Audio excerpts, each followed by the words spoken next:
কি করছো মা? এই যে লন্ড্রির যে ব্যবসাটা আমি শুরু করেছি সেইটার কাজ করছি আর কি। বুঝতে পারলি? তুমি আবার এইসব কবে থেকে করছো?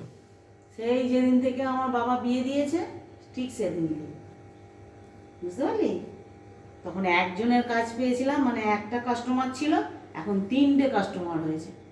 দেখ কি অবস্থা করে রেখেছিস, দেখ নিজেদের তো কাচতে হয় না, একটুখানি কেচে দিয়েছি, সেটা যে পরিষ্কার করে গুছিয়ে রাখবি সেটাও করিস না।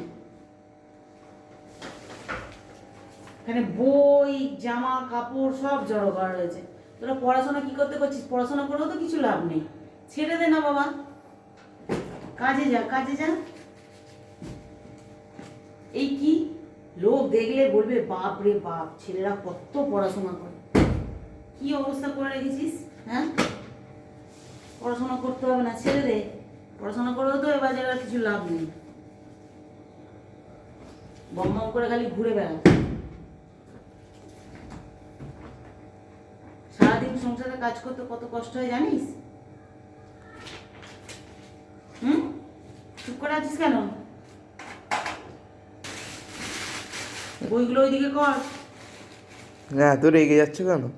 না, তোমাদের সঙ্গে আর ভালো মনে কথা বলে দেখেছি তোদের সঙ্গে, তোরা ভালো কথা বললেও শুনিস না আর রেগে কথা বললেও শুনিস না। এই যে এখন আমার রাগ হচ্ছে, কিন্তু তাও তুই বলছিস কি রাগ করছো কেন? এই যে স্কুলের প্যান্টটা এখানে বিছানার উপরে পড়ে আছে, তারপর যখন যাবি গরু হারিয়ে গেলে যেরকম লোক খোঁজে, আমার গরু ছাগল কোথায় গেল সেরকম খুঁজবি, নিয়ে যা। আর বইগুলো ওইদিকে কর, তাহলে সেখানে রাখ।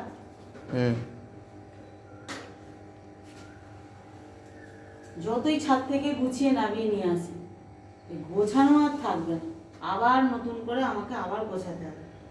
কি একটুখানি বই নিয়ে বসেছিস, একেবারে শুয়ে গড়িয়ে ঠ্যাং ছড়িয়ে সবকে ঘেটেছিস।